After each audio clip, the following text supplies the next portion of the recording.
At some point, everyone, every single one of us, will all realize there was never anything to worry about. There was never any meaning to hold on to. Because we are all just eternal nothing anyways. The whole meaning of life was simply to realize this, and then to return to what we really are. Nothing. And while nothing might sound terrifying or uncomfortable, that's only because we don't yet understand what nothing truly is. So let me try to explain nothing. What is nothing? Well, nothing is everything. It has to be. In linear thinking, nothing came first. Even science tells us that everything came from nothing. The Big Bang emerged from a void. So ask yourself, why is there something rather than nothing? No one can truly answer that. Because nothing is where we come from, and nothing is what we ultimately are. Nothing is everything. And once you realize this, existence stops making sense. And that's part of the joke. A joke created by nothing to experience itself. Now truly ask yourself, how can anything exist at all? We experience life as humans on a planet, in a solar system, within a galaxy, inside the universe. But isn't it strange? How can we exist? Why do we exist? How is it even possible? Science and even atheists who reject mystery, they agree that the Big Bang created everything. Matter appeared, perfect laws formed, stars, planets, life, consciousness. But again, why is there something instead of nothing? Western science tries to explain everything from inside a limited cube, the universe. But the cube itself came from beyond, from something somewhere without any limits. Outside of this universe, reality becomes something else, something we can't explain. Nothing. And from this nothingness, from this infinite formlessness, we get this. To experience being human with all our conditions, pains, struggles, and triumphs. We fight to be strong in a world that never lasts. We fall in love to experience heartbreak. We judge ourselves for not being where we want to be. We chase dreams and feelings of worthiness.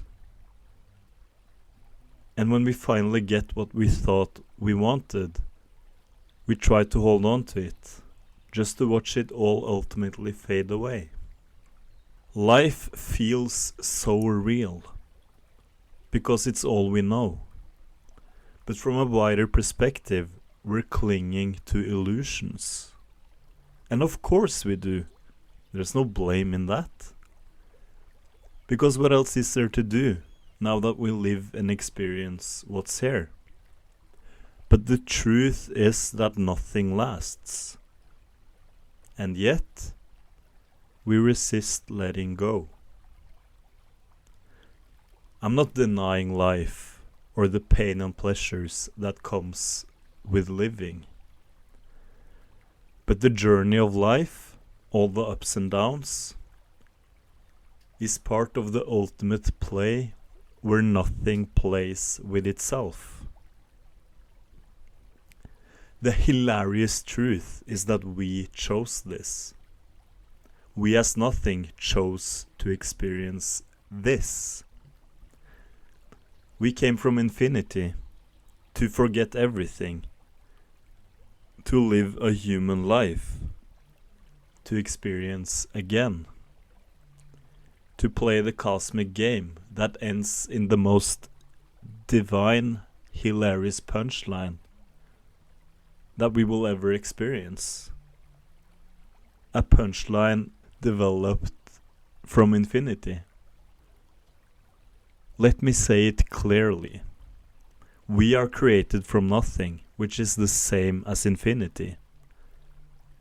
And out of infinite possibilities, infinity chose to become what we can describe in human terms as consciousness, awareness, the observer, and love. And because you're this exact moment, this life, these feelings, it means this experience was chosen as the best possible one for your unique human self. It could be the best life you could have as a person with all your unique struggles and joys. Or it could be the grand reawakening to what you've always been underneath everything. But no matter the struggle, you chose it. Because you will ultimately wake up to the eternal truth of eternal bliss. That we are nothing. This is the ultimate cosmic joke, that we are eternity, that we are unconditional love, that we are actually God. Infinite nothing chose to become awareness, love, God, in order to experience this cosmic joke. And this joke, it's the greatest one ever told. And the greatest experience possible out of all possibilities. That's why we are here right now. This is the reason. And what lies beyond, I cannot say. But in the end, we are nothing. The infinite, formless potential. The unmanifested void. The silent reunion with ourselves. We are God. This is what nothing is.